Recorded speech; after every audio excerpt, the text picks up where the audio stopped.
Leasehold versus freehold. What are the best options for you in the real estate market?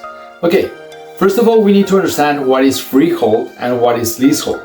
Freehold is when you own not only the house that you are buying, but also you will own the land where the house is built, in case that's a house. If it's an apartment, you will own the apartment and a piece of the land where that building is built. Okay, that is the freehold. Now about leasehold. On leasehold, it's very simple. You're leasing the land where the property is. If it's a house, if it's a condo, you're just leasing the land. Now let's talk a little bit about the pros and cons of freehold versus leasehold. Let's start with leasehold. The pros of leasehold is that it's more affordable and most of the maintenance is covered. Now the cons.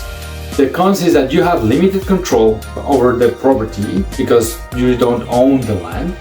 The property will go back to the holder, and whatever increase that land had during the time that you own the property there, that will go back to the holder of the lease.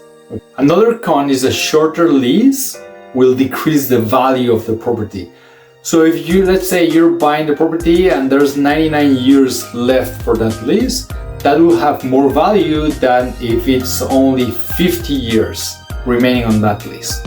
So you have to be very careful on what you're buying. Now let's talk about the pros and cons of the freehold. The pros is that you'll have full control of the property, the land and the house or the building on top of it.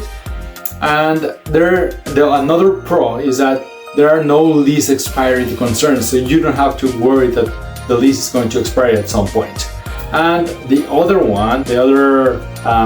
pro is that it will appreciate within time, and that appreciation, you will own that appreciation of the land.